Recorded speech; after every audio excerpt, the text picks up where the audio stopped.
galera, beleza? Como é que vocês estão? Meus amigos, o vídeo de hoje está aqui dividido em 6 temas. Vamos começar de forma mais leve falando do desgoverno que brigou com a Folha de São Paulo. O desgoverno também foi criticado diante de algumas medidas na área da cultura e uma história que envolve aviões da FAB. E tem mais algumas coisinhas também para falarmos nesse primeiro tema. Aí depois as coisas começam a ficar bem mais sérias. O segundo tema... Quem assistiu o vídeo de ontem, eu acabei trazendo uma nota que envolvia o Braga Neto, que eu falei, ó gente, o conteúdo dessa nota, dessa matéria é bem polêmico, como não tem nenhum tipo de confirmação, não quero avançar, só que, sabe aquela história onde há fumaça há fogo? Tem algumas coisas que eu quero comentar com vocês, eu acho que estamos diante aí de uma situação que pode vir a escalar bastante, coisa séria mesmo. Enfim, não quero adiantar muita coisa. Depois vamos falar sobre as eleições de 2024 e o cenário político atual, como alguns grupos, algumas forças estão se movimentando. E eu acho que isso, inclusive, tem ligação com o próximo tema, que é a questão do Lula, com os militares. Vão ter uma reunião no dia de hoje, só que tem algumas coisinhas que também remetem ao vídeo de ontem. Algumas coisas que estão acontecendo nas redes, uma reconfiguração que eu quero mostrar para vocês de algumas coisas que envolve até a esquerda. Isso é uma nota no Poder 360, onde eles queriam falar sobre um assunto, mas a nota traz um conteúdo interessantíssimo sobre a relação do Dilma com um veículo de imprensa que parece que tá, sabe, com um lugar VIP no coração da picanha. Mas enfim, depois eu quero falar com vocês sobre o Haddad, sobre a Marina, sobre o Alexandre Padilha e sobre o Tarcísio. Precisamos falar do Tarcísio em São Paulo, não quero adiantar nada. E por fim, falaremos de Rogério Marinho, Rodrigo Pacheco, PL, eleições também para a Câmara, não só do Senado, e algumas coisas que estão na mira do PL. Mas vamos começar, para ver se dá tempo de comentar sobre tudo. E vejam só, ontem um assunto que girou bastante nas redes sociais foi a volta da Lei Rouanet. Cláudia Raia utiliza a Lei Rouanet para captar 5 milhões e é criticada. O que vinha sendo comentado nas redes sociais é que esse projeto aí diz respeito a 2 apresentações. Muitas pessoas levantaram um questionamento onde, num país que, segundo a Marina Silva, 120 milhões de pessoas estão passando fome, será que o melhor caminho é renunciar 5 milhões de imposto para uma peça cultural? Será que esse é o melhor lugar? Vai renunciar imposto para isso? Nas redes sociais, internautas questionaram Cláudia Raia e alguns afirmaram que a mamata voltou. Frase bastante utilizada por círculos com a área da cultura brasileira. A atriz recentemente apoiou a indicação de Margareth Menezes ao Ministério da Cultura e criticou duramente a antiga gestão de Jair Bolsonaro no setor. Muita gente criticou o Mário Frias, o André Porciúncula, porque às vezes faltou um pouco mais de empenho do governo brasileiro de promover a cultura, fazer isso, fazer aquilo outro. Eu não sei até que ponto é obrigação do governo produzir, sabe, conteúdo de entretenimento, de arte, etc. Agora, uma coisa, eu acho que fica claro com uma matéria como essa, né? A história que a torneira tinha fechado realmente foi real. É inegável que o governo Bolsonaro resolveu priorizar investimentos em outras áreas, ou pelo menos focar na cultura do pequeno produtor. Eu acho que a Cláudia Raia está bem estabilizada no mercado para precisar, né, pedir ajuda à Rouanet para produzir 2 espetáculos, né, é o que vinha sendo comentado no valor de 5 milhões. Mas vamos continuar. Outra coisa aí que foi vítima de bastantes críticas e questionamentos, e a esquerda se calou. Você não encontrava pessoas justificando, ou então eles tentavam pegar algumas matérias relacionadas a Bolsonaro. Ah, mas isso aqui... Não, irmão, não tem justificativa. Ministros de Lula usam um avião da FAB para esticar fim de semana em casa. E aí o Igor Gadelha vai atrás de sua matéria, um ministro aqui tenta justificar de um lado, mas não, etc, né? Por causa da minha segurança, é isso. E aí questionaram a Margareth Menezes, essa meio que não conseguiu responder nada. Então, parece que a parte da cultura tá rendendo boas histórias. E acima de tudo, independente de segurança, qualquer outra coisa, cadê a preocupação com o meio ambiente, com as emissões de carbono, com a agenda verde que esse governo tanto finge defender? Na verdade, eles defendem para a população comum. Os ricos e poderosos continuarão utilizando jatinhos, helicópteros, carros de luxo que fazem 3, 4 quilômetros com litro. E o pobre, bom, o pobre nem picanha tem, né? Tem que se contentar com a metáfora. Mas vejam só, outro assunto aí que chamou bastante atenção, inclusive levantou questionamentos por parte de alguns jornalistas, alguns, não todos, os picanheiros raízes, né, estão fechados, estão criticando a Folha de São Paulo. Mas foi o seguinte, eu não vou trazer aqui a imagem, porque ela foi vítima de polêmica, não vou ser eu, né, que jogar pra frente. Se a turma aqui da Folha de São Paulo já tá sendo alvo, quem dirá se eu colocasse a imagem, mas enfim.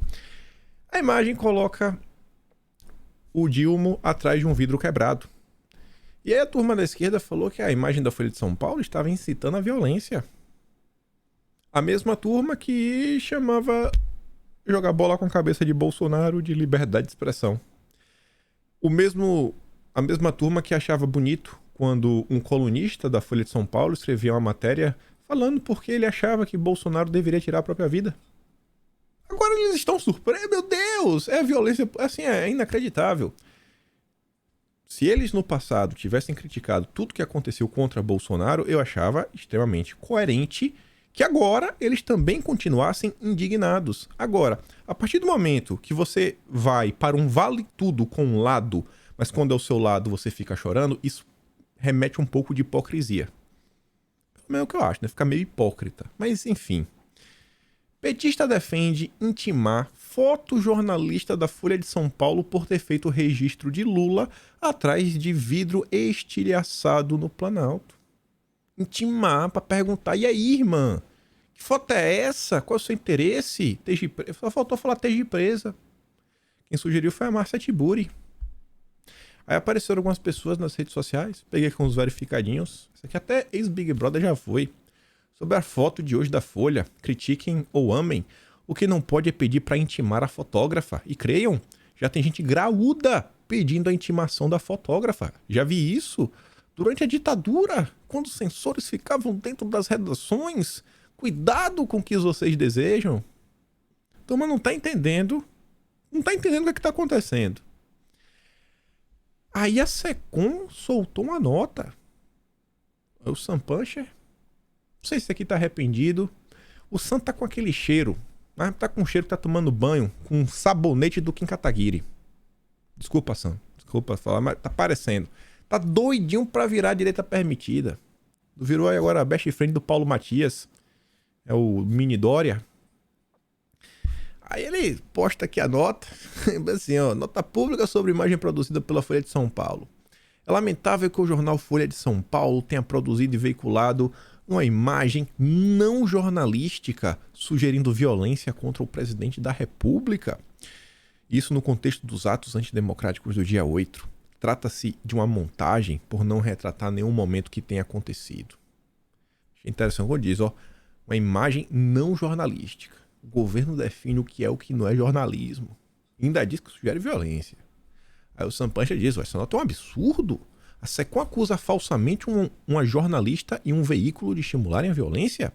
Não cabe ao Planalto dizer o que é ou não o jornalismo? Vamos esperar as manifestações de repúdio das entidades de classe. Será? Será mesmo que as entidades vão repudiar? Quando o Planalto acusa o jornalista e um veículo de estimular violência contra o presidente, coloca um alvo na costa de ambos. Nota irresponsável e distorcida.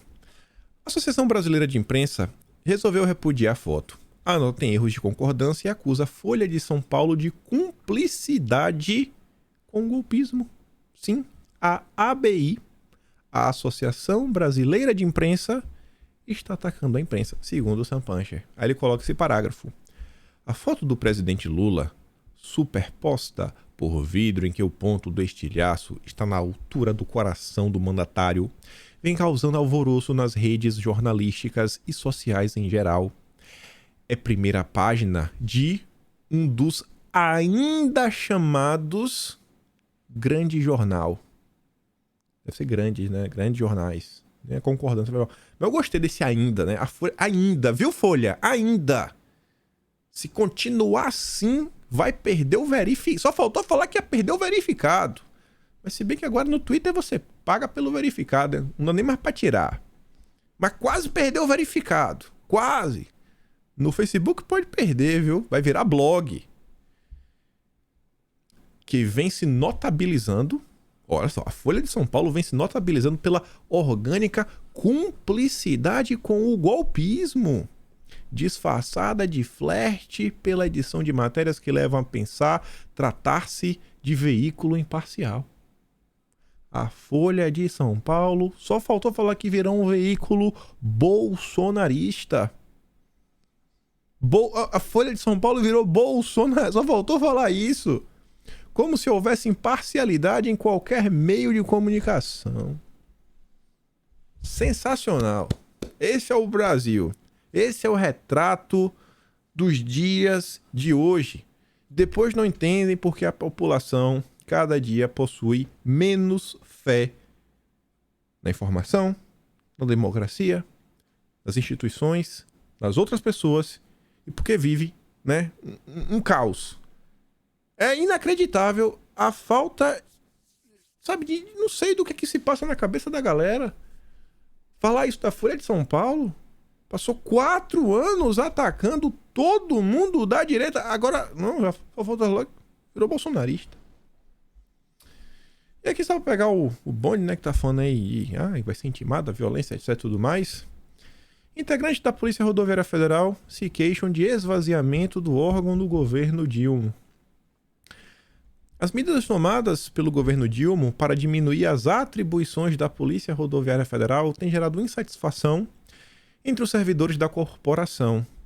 No segundo dia de governo, o órgão perdeu 101 cargos.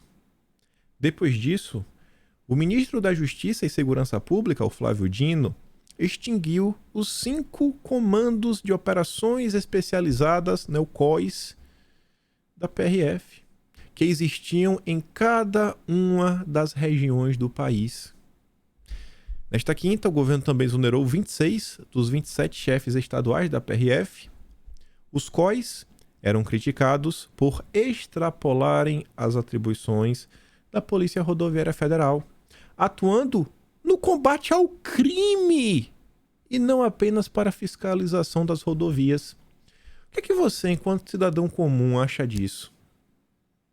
O código é o Comando de Operações Especializadas. Este comando ele não estava focado em fiscalizar o veículo, né? Ver se estava careca, se a turma estava de cinto, se o pisca-alerta estava funcionando, está queimado.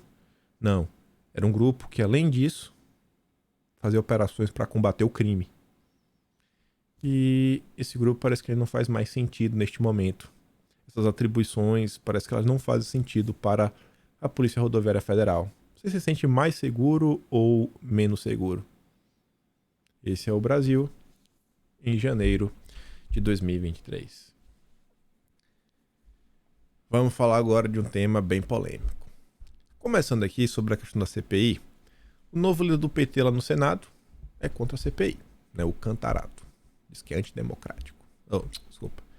Os advogados do Senado. Ele disse que não faz sentido, porque a CPI só tem motivações para sair do papel quando o governo não está fazendo a parte dele de investigar, de fazer isso, fazer aquilo outro, e como a gente pode perceber, a justiça vem realizando seu trabalho, etc e tudo mais.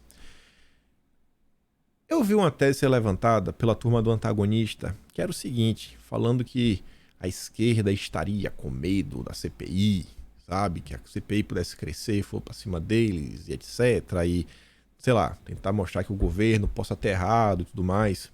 Eu não acho que vá por esse caminho, eu não acho mesmo. Eu acho que isso pode acontecer, eventualmente, de forma pequena. Não acho que a turma da esquerda, o desgoverno, teria essa inabilidade. Eles são bem habilidosos, nessas situações. Eu acho que o grande ponto aí que vem sendo desencorajado por parte do PT é porque uma CPI como essa, uma CPI, independente de qualquer CPI, ela tira o foco das ações do governo e o foco da imprensa como um todo vai estar na CPI.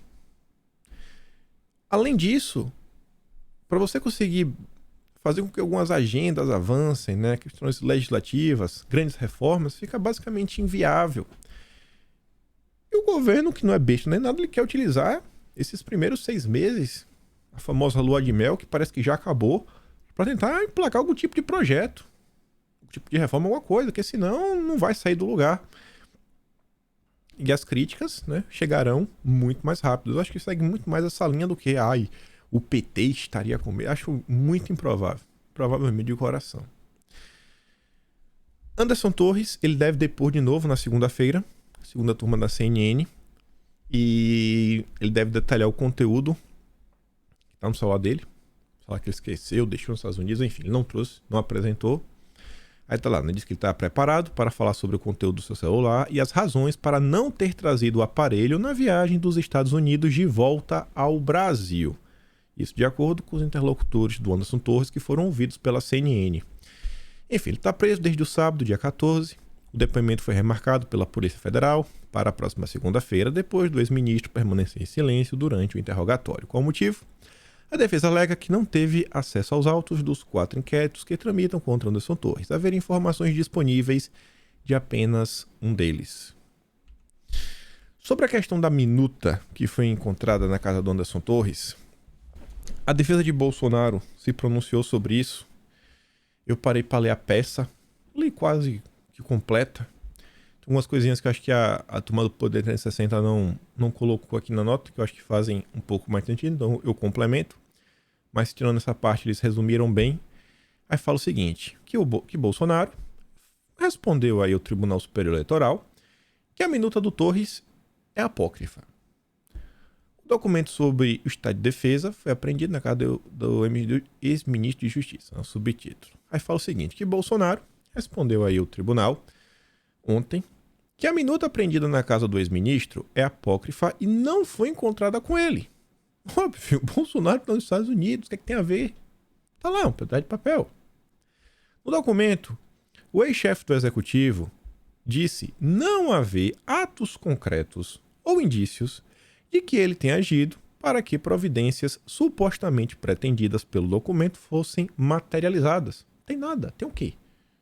O que foi feito? Tem alguma reunião, tem alguma ata, tem algum tipo de conversa? Bolsonaro pede que o documento seja desconsiderado e a defesa argumenta que o material não tem relação com a investigação em curso no tribunal. Qual é essa investigação a qual o PDT pediu para a minuta ser apensada? É a ação que o PDT move em relação à reunião com os embaixadores. Se lembra? Foi uma reunião com os embaixadores para falar de uma situação lá que não dá para falar mais. Enfim.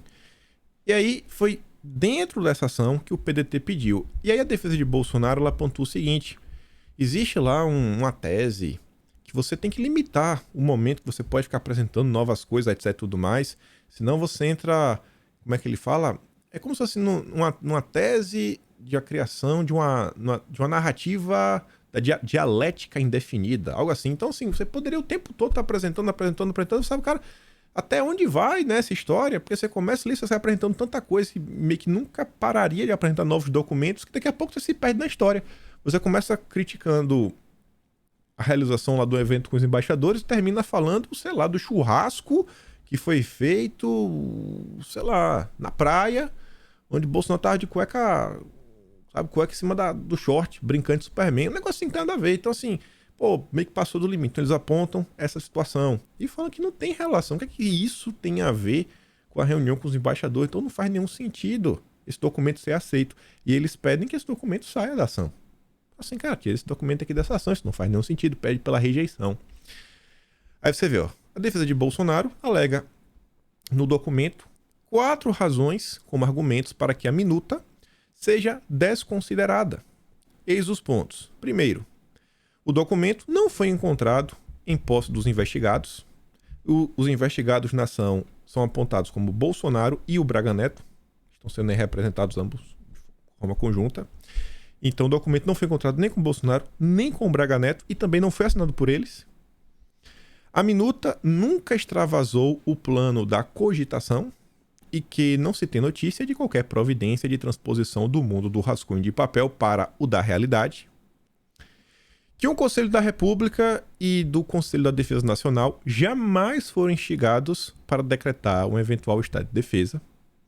E que o decreto citado no papel, com data prevista para 2022, jamais foi publicado, e realmente não foi, já está em 2023, e nem o seria, em razão do fim do mandato de Bolsonaro. Nesse ponto, os advogados mencionam ainda que o texto poderia muito bem ter sido deixado numa pilha de papéis para descarte, assim como disse o ex-ministro em sua defesa. Beleza, isso foi apresentado por Bolsonaro. Eles podem desconsiderar. Isso não significa que as ações contra Bolsonaro não vão prosperar e não vão tornar Bolsonaro inelegível. Só que tem um problema extra. Tem um problema extra que eu não sei nem como comentar com vocês, que realmente é complicado. Seria interessante que vocês lessem a matéria do Braga Neto, mas eu chego nela, pra você que já estava aqui. Só uma notícia para complementar. Alguns veículos estão falando que Bolsonaro possivelmente não vai voltar agora, no final de janeiro. Deve adiar sua volta ao Brasil, possivelmente para o final de fevereiro. Vai falar que talvez Bolsonaro vai dar algumas palestras, etc, tudo mais. Diz que já falou com José Aldo para continuar na casa dele, enfim. Possivelmente não voltará antes do fim de fevereiro. E aí, olha só. Assim como semana passada, quando teve aquele compartilhamento no Facebook, que eu abri um vídeo e falei, gente, aconteceu um evento hoje, que é bem complicado, vocês devem lembrar. E vocês viram os dias, né, que se sucederam, uma ação, né, Bolsonaro virou formalmente investigado depois disso, a coisa cresceu. Quando eu li essa matéria ontem, eu tive a mesma sensação do negócio que o Bolsonaro compartilhou no Facebook. Vai, bicho. Sabe aquela matéria que fala assim, não, conversei com interlocutores, não falo o nome de ninguém, só que é uma matéria que é tão detalhada, que fica aquele negocinho, pô, onde há fumaça, há fogo, sabe? Assim, é como se tivesse alguma coisa.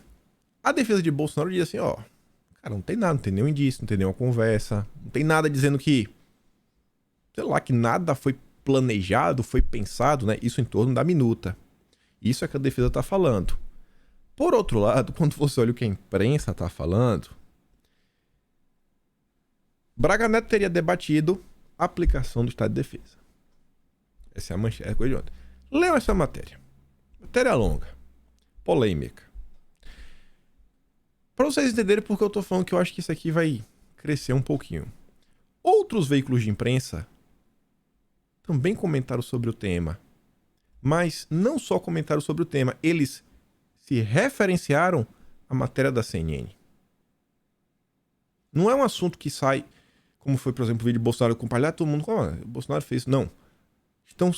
Eles estão assim, referendando a matéria que saiu na CNN. Falou, ó, aquela matéria em específico, sabe aquela matéria que faz a confusão acontecer, rolar? Sei lá, tipo, aquelas matérias, empresários, botaram emoji no grupo do WhatsApp. Enfim, a Veja comentou sobre isso. Outros veículos de imprensa também comentaram sobre isso. E o que é que chama minha atenção também? Vários setores na esquerda também comentaram sobre isso. Você viu o Humberto Costa. Urgente. A CNN revelou hoje que a cúpula do governo discutiu dentro do Palácio do Planalto um golpe de Estado e que o vice na chapa, general Braga Neto, liderou após a derrota reuniões nas quais foram discutidas alternativas para reverter o resultado.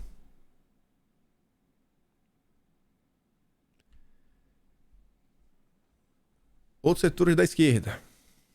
Anderson Torres, guarda celular e HD a 7 chaves. Garantia de conteúdo. Aqui é a teoria do cara. Contrata advogado contra delações. Nega-se a falar no período de depoimento. Sua trupe solta nota implicando o Braga Neto. Esta semana ele aumenta onda de boatos. Planeja acordo. Aí diz lá que o Bosto vai dançar. Bosto vai dançar.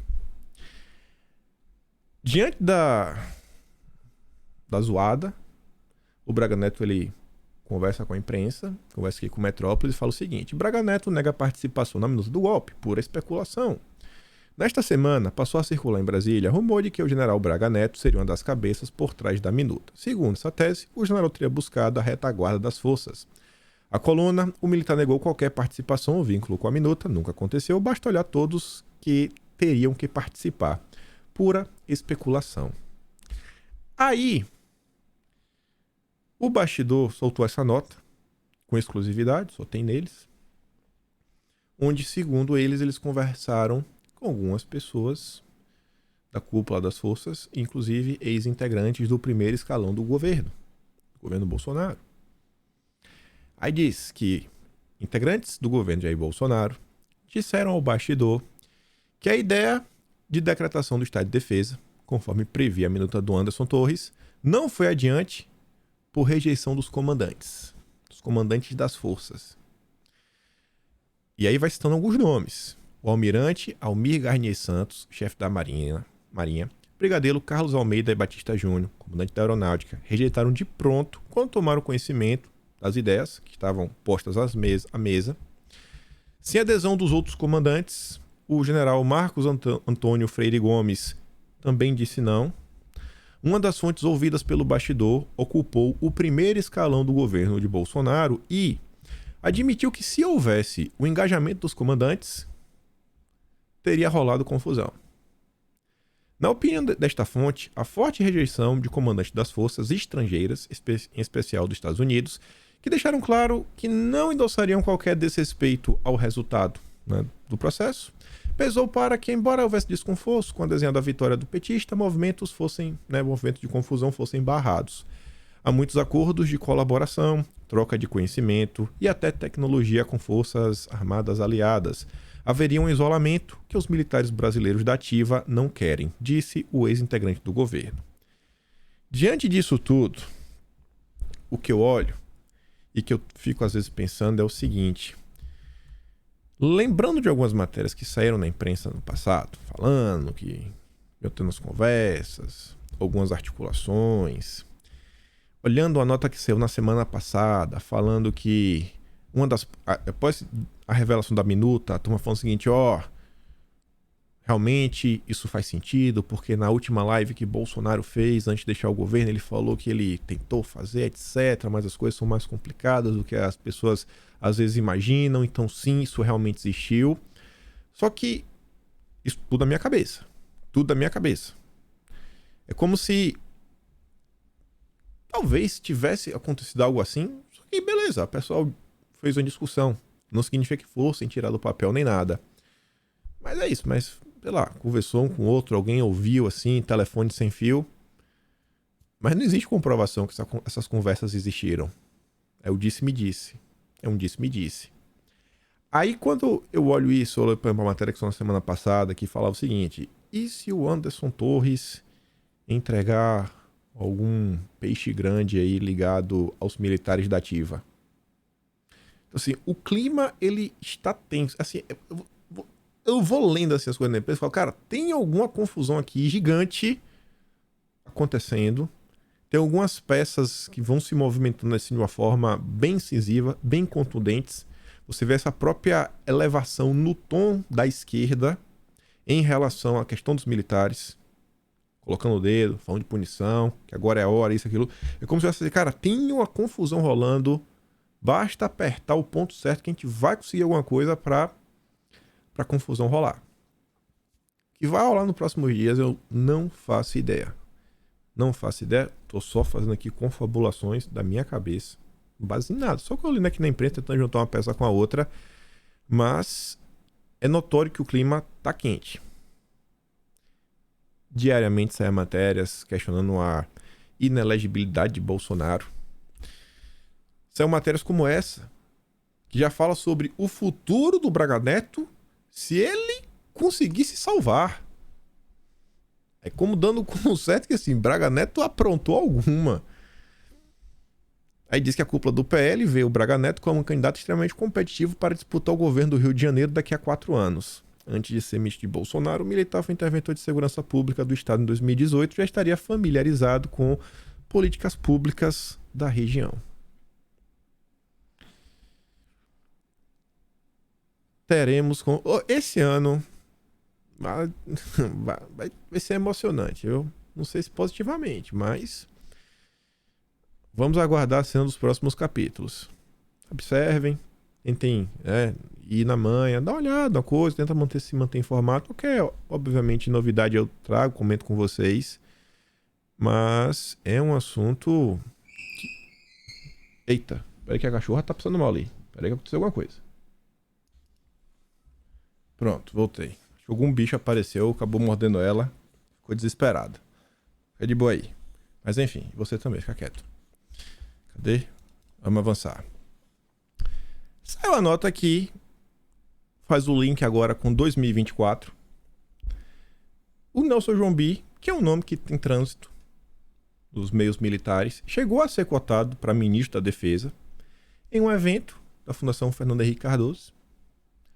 Retaliação generalizada após atos fortalece Bolsonaro. Falando, ó, tem que baixar um pouco a temperatura.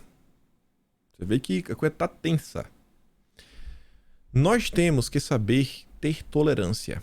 Se o governo e os democratas começarem a agir com a retaliação generalizada, vamos ter uma radicalização.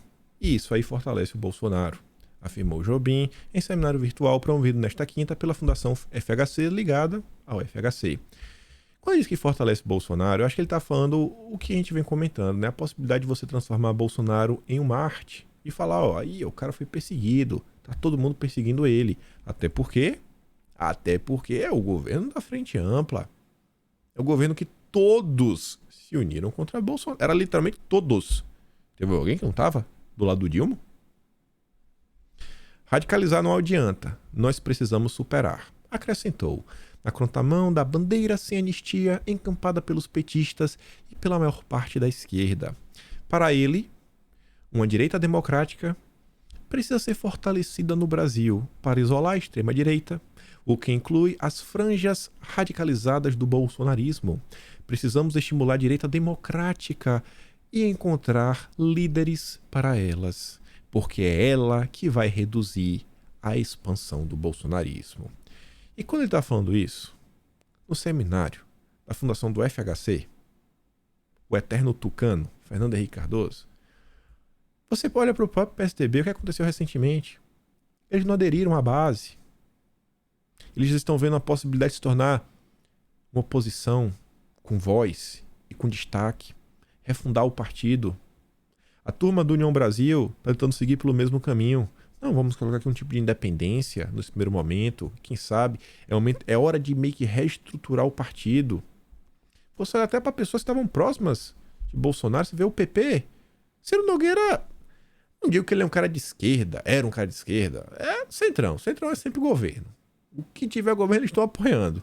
Só que o Ciro Nogueira está dizendo aí, não, vou ficar contra. Porque a turma está vendo que existe um campo no Brasil que é real, que é a direita, e que existe uma grande quantidade de pessoas que se identifica com este campo.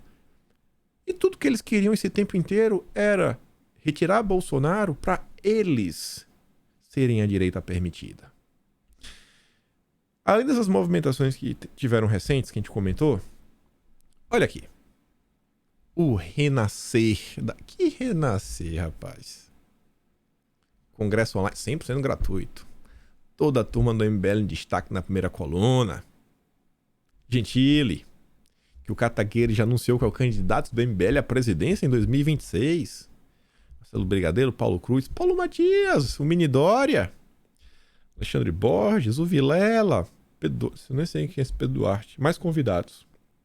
Acho que deve ser o Nando Moura. O Nando Moura é pequeno demais, então acho que não tá dando pra ver. Tem que botar uma lupa pra gente encontrar. Mas deve estar no meio também. O MBL não é bobo. Trabalharam 4 anos pra derrubar Bolsonaro pra isso daí, ó. Pra eles se tornarem a direita permitida. Mas não são. Que direita que o MBL é? A direita que faz atos do dia 12 de setembro junto com forças sindicais, junto com expoentes da esquerda brasileira, atos que o Renan Santos briga com Vem Pra Rua porque levantaram um pichuleco do Dilma, e ele fala, vocês estão jogando no chão toda uma construção que nós estamos fazendo. Que direito é o MBL? Renan Santos devia pedir desculpa e explicar o que ele foi fazer na Montanhas Tatra, que até hoje não explicou. Aquelas inconsistências na prestação de contas do MBL na Ucrânia, até hoje não explicou. Compras que foram feitas quando eles já estavam no avião de volta para o Brasil. Pô, Renan, para, bicho. Toma vergonha na cara. Só que aí tá lá, ó. Para lançar partido, MBL quer colher assinaturas de apoiadores em shows de Danilo Gentili. Por mais que a gente faça piada, por mais que a gente tire onda com o dono do MBL, por mais que a gente saiba quem o MBL é, eles não são bobos no sentido de ficarem de algazarra. Eu vejo assim, às vezes a direita, ela tem algumas preocupações, eu digo assim, a direita de verdade, né? A direita, ela tem algumas preocupações que eu falo assim, cara, o que isso aí tá ajudando? Ah, não, vamos ter aqui um evento disso, daquilo, outro. Esse evento, ele tem algum sentido mesmo, real? Não, vou aqui em tal país. Esse evento é internacional, ele vai trazer algum tipo de ganho pro Brasil? E sei lá, você precisa ficar... Enfim, né? Às vezes eu vejo algumas atuações que eu acho que são inócuas. Não vejo indo pra lugar nenhum, é só o deputado meio que passeando aí ao redor do planeta sem trazer nenhum tipo de fruto. Enquanto esse torneio MBL tá aí.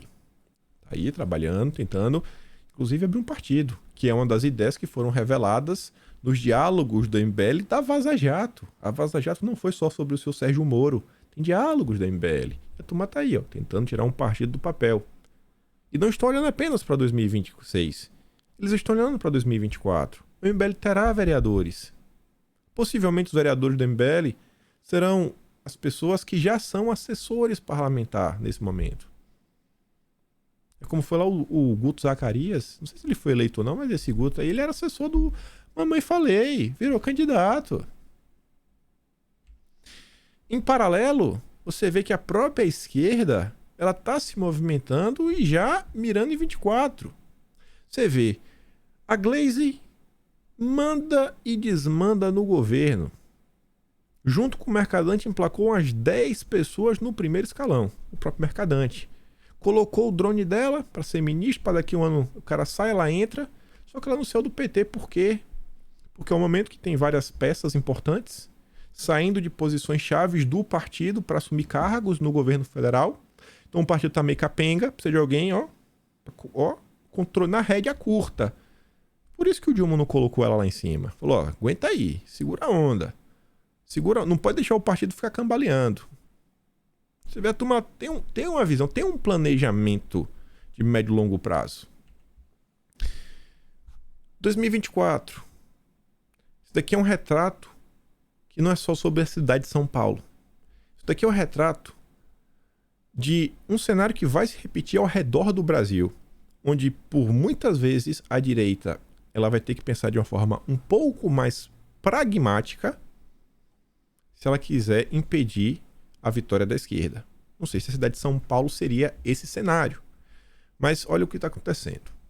Alguns dias atrás, o atual prefeito de São Paulo, que não é bobo, quer se reeleger, ele turbinou a comunicação da prefeitura. Turbinou. Botar aí 20 milhões, divulgar o que a pessoa fazendo, fazer o nome dele rodar. É besta. Aí falava, né, que o Nunes tem costurado uma ampla aliança de partidos para sua campanha. Ele já conta com sinalizações de apoio de siglas como PSDB, União Brasil, PL e Podemos. Do outro lado, ele deve ter Tabata Amaral e o Boulos. O Lula já disse publicamente que o PT vai apoiar o Boulos e não lançará nome próprio. Eleições para a cidade de São Paulo, 2024. Já temos um candidato que está no segundo turno. Ele se chama Guilherme Boulos. Ele está no segundo turno. O Boulos está no segundo turno. Invariavelmente é o candidato da esquerda. A esquerda tem lá, ela vai colocar. Não tem terceira via. O Boulos está no segundo turno. A direita tem que pensar o quê? Quem será o candidato da direita com força, capilaridade, que consiga conquistar a cidade de São Paulo, que nas eleições se mostrou mais progressista, a capital, né? O Haddad teve até performou melhor na capital do que no interior. Bolsonaro perdeu na capital. Então quem será o nome da direita que vai conseguir ser esse nome para vencer. Vai competir contra o candidato que já está no segundo turno, que é o voto da esquerda, com apoio da máquina do governo federal. Aí veja como são as coisas. Senhorita Tablet do Amaral, que está calada sobre as americanas, entrou na justiça para suspender o edital de 20 milhões do Ricardo Nunes. É uma briga visando 2024. Já estão aí, se engafiando, tá brigando. Esses são os questionamentos feitos pela Tabata.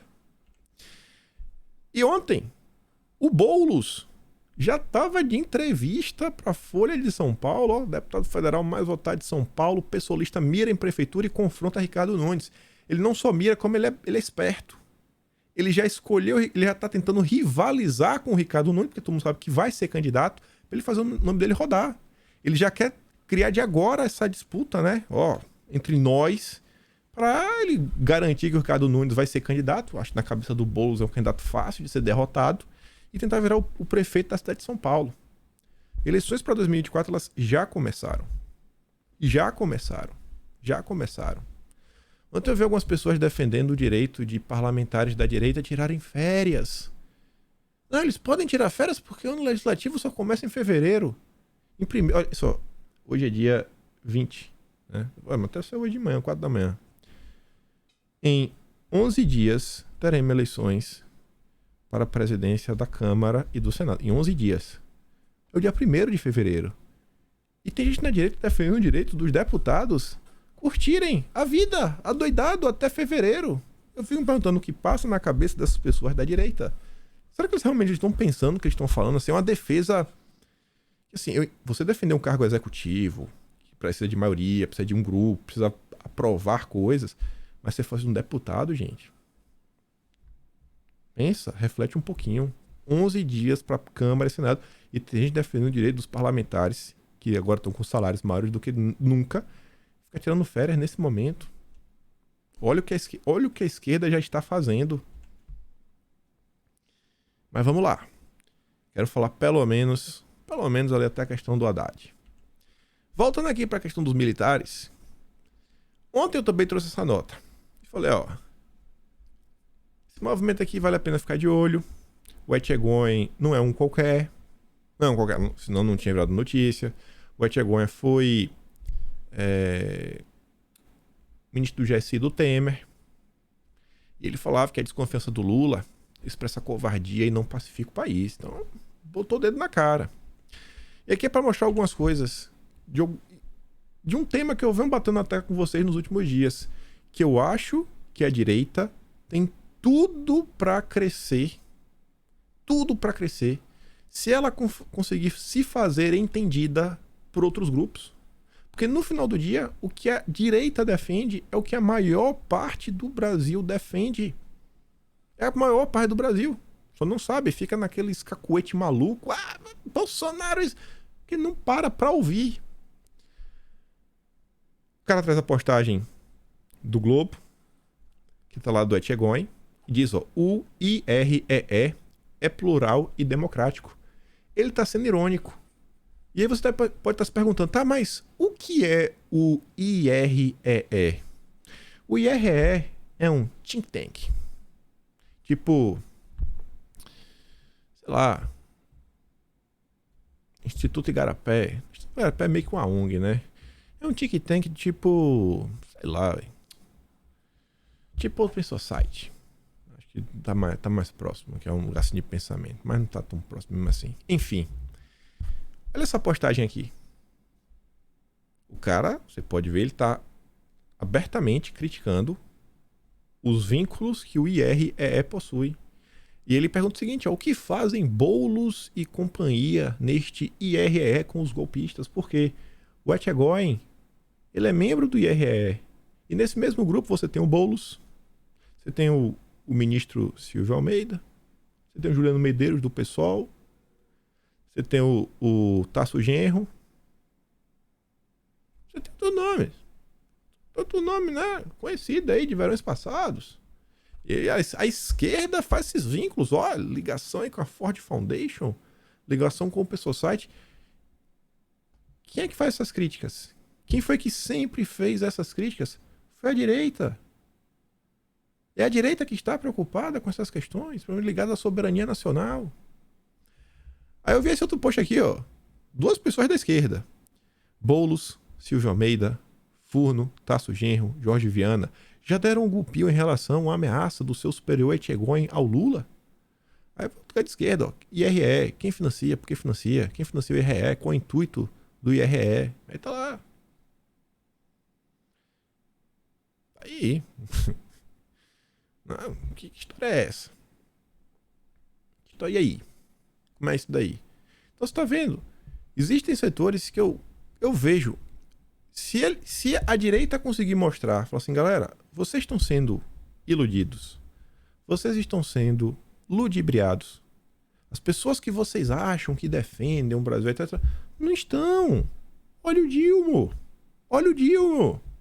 Olha o que a Marina tá falando lá em Davos, olha o que a Haddad está falando, olha quais são as políticas públicas. É uma turma que, na maior parte do tempo, vem se colocando contra a agenda woke, contra a agenda identitária.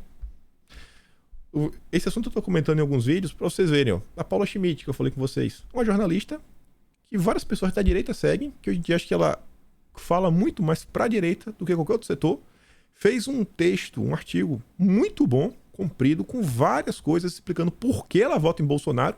E ela começa assim, ó, eu voto em Bolsonaro porque eu sou de esquerda. E ela está listando várias coisas que Bolsonaro defende, que ela diz, isso deveriam ser as pautas da esquerda. Mostrando como Bolsonaro se preocupa com a população, com o povo, com o bem-estar. Ele vai listando, com a segurança, com a vida. E é por isso que eu voto em Bolsonaro. Ela fala o seguinte, ó, direita versus esquerda é um binarismo menos preciso que independente versus capturado. Obrigado, Aquim, por ajudar a trazer luz à cooptação da esquerda pelo grande capital e seus atravessadores no governo.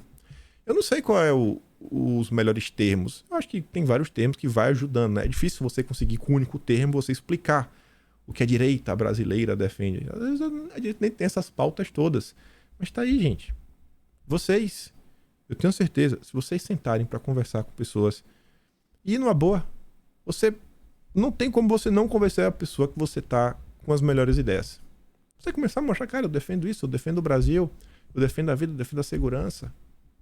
Olha o que a galera da comigo defende. A direita tem tudo para crescer. É porque ela vem sendo dilapidada, desumanizada, as suas ideias vêm sendo distorcidas paulatinamente, de forma repetitiva, pela imprensa e por diversos atores políticos. A direita segue com a faca e o queijo na mão. Segue com aquele discurso que é o que a maior parte do povo brasileiro pensa. É inegável. Inegável. Inegável. E até para mostrar quem fala assim, ai, por isso que a direita perde, a esquerda não briga em público. Quem fala isso não acompanha o que está acontecendo na esquerda nesse momento. Tá travado aí numa ideia que eu não sei de onde surgiu da cabeça dele. Continuando. Lula convida Josué Gomes para a reunião com os militares. Após uma votação onde ele perdeu por 47-1, o Josué Gomes ele não quer sair da Fiesp. Ele diz que é ilegítima a votação. Você vê como são as coisas. O advogado dele é o Miguel Reale Júnior. Você vê que o cara não quer sair de jeito nenhum, não quer largar as indústrias, a Federação das Indústrias de São Paulo. E aí agora vai ter uma reunião. Hoje vai estar presente aí junto ao Dilma para conversar com os militares, né? Ele vai falar sobre como impulsionar a indústria militar no país. Se isso daqui não é a tentativa do Dilma de tentar fortalecer e impedir que o Josué caia da Fiesp, eu não sei o que seria. Aí teve uma matéria que repercutiu bastante ontem, que foi a fala do Dilma, que era o seguinte: o empresário fica rico porque os trabalhadores trabalham, não ele, diz Lula. Essa foi a manchete, rolou o vídeo nas redes sociais, foi uma fala que o Dilma fez numa entrevista para a Globo News. Só que eu fui abrir essa matéria para dar uma olhada, e a parte mais interessante dela não é a fala dele para a Globo News, é o que o Poder 360 tem para comentar sobre essa relação, né? O governo e o Plim Plim, e o Projac. Lula e a Globo. A relação do governo federal tem sido amistosa com os veículos de comunicação do Grupo Globo. A primeira entrevista exclusiva do Dilma foi para a emissora de TV a cabo, né? Paga pela Globo TV a cabo, paga a Globo News. A audiência de emissoras de notícias do Brasil flutua na faixa de 0,3 ponto percentual na medição da empresa multinacional Kantar. Isso equivale a aproximadamente 200 mil pessoas assistindo. No Jornal Nacional, cuja audiência é muito maior, porque é transmitido na TV Globo aberta. A entrevista da Globo News foi apresentada numa reportagem de 13 minutos e 4 segundos. Uma eternidade. Trechos da fala do Dilma foram reproduzidos enfatizando a defesa da democracia. O Jornal Nacional decidiu, não dar nada sobre a crítica do presidente, a independência do Banco Central e uma meta de inflação mais alta. Por que o Jornal Nacional não falou isso? Que ele criticou a independência do... Por que não mostrou, né? Passada de pano. Mas deu a frase sobre empresários. No último domingo, as imagens das câmaras de segurança do circuito interno do Planalto com os arquivos dos atos de vandalismo foram entregues com exclusividade para o programa Fantástico. Só que essas imagens são um bem público e, pela lei de acesso à informação, qualquer pessoa poderia ter acesso. Mas só na segunda-feira, outros veículos de comunicação receberam cópias dos vídeos 24 horas depois da Globo. Quem poderia imaginar, depois de tudo que aconteceu durante o pleito? Quem poderia imaginar que essa relação iria perdurar?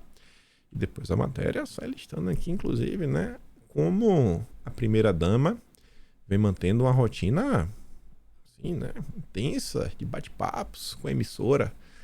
Fantástico dia 13 de novembro, Altas Horas em dezembro, na Vogue dia 1º de janeiro, Alvorada dia 5 e Fantástico dia 15. E vamos lá falar da Marina e do Haddad de forma bem rapidinha. Haddad como calmante. Essa fala aí do Dilma, por mais que não passou no Jornal Nacional, repercutiu. Mais uma vez ele criticando a independência do Banco Central. E aí o Haddad vai ter que tentar acalmar o mercado. Vai tentar acalmar aí também o o Campos Neto. Tentar, né, acalmar, evitar que tenha algum mal entendido. Mas mal entendido, né? Haddad vai dizer que Lula falava ao seu público e não fez uma crítica à gestão de Campos Neto em si. É mesmo. Besta é quem acredita, né? Besta é quem acredita. Padilha afirma que o governo não irá mudar com relação com o Banco Central. É o tempo todo alguém tendo que aparecer para baixar a temperatura. Não foi isso que quis falar. Aí passa um tempinho, vai lá e faz. Não, a gente não vai fazer isso não, esquece.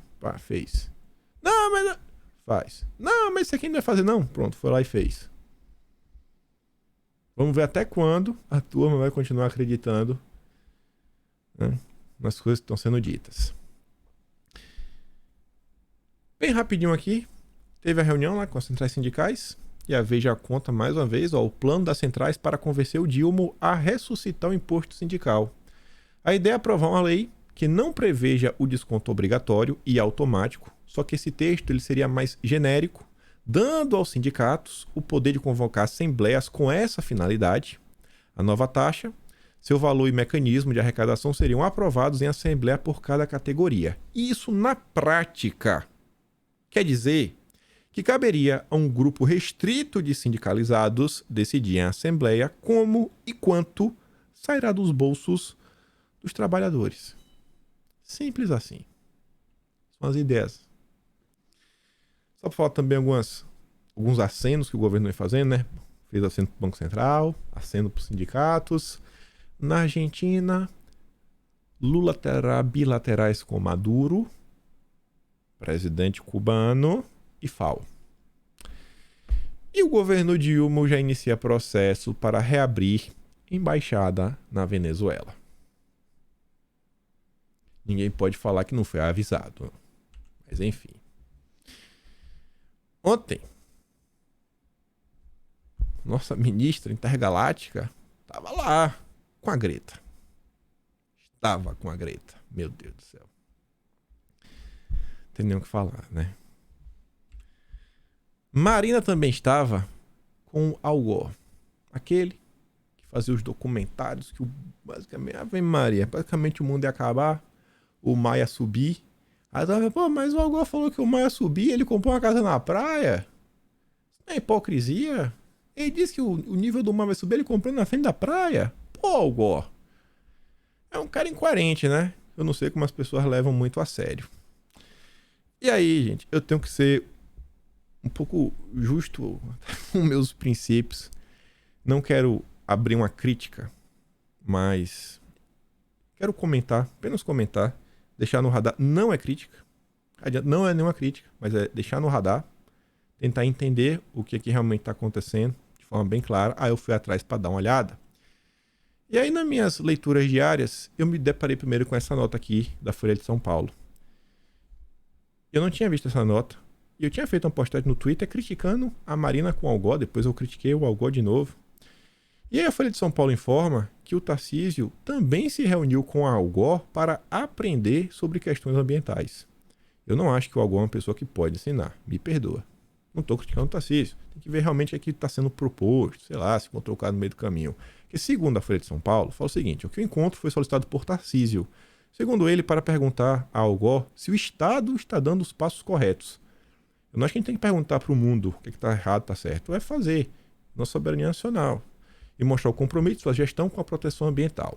A gente é movido pelo pragmatismo, quero mostrar resultados, vamos falar com quem entende muito desse assunto. Afirmou o governador que promete parceria com organismos internacionais para analisar a repercussão da mudança climática em nossos projetos.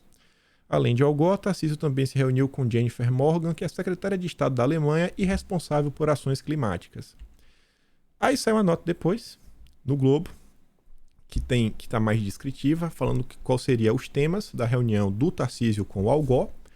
Aí diz que o governador de São Paulo disse ao Al Gore que está ciente da responsabilidade acerca da questão climática e do aquecimento global, e que trabalha para transformar São Paulo em referência de Estado com as melhores práticas sustentáveis. Eu não sei o que seria isso. Eu não vou sair jogando pedra no Tarcísio. Vou sair jogando pedra, mas botado no radar. Esse é um tema que sempre acaba me preocupando. Tarcísio resumiu ao Gore 3 ações que estão na pauta do governo paulista relativas às mudanças climáticas. A primeira, criação de green bonds, os chamados títulos verdes, para a captação de recursos do mercado privado com o objetivo de investir em preservação ambiental. 2. O contato com organizações internacionais para trazer medidas de respeito às mudanças climáticas nos projetos do Estado. Eu espero que o Tarcísio não queira trazer a Agenda 2030, os ODS, né, pegar toda essa agenda OSG para pautar as políticas públicas do Estado de São Paulo. Seria uma lástima. E 3. Estruturar um órgão para fiscalizar o cumprimento dessas ações. É quase a autoridade climática que a Marina quer inventar. No fim do encontro, Tarcísio convidou Al Gore para visitá-la em São Paulo.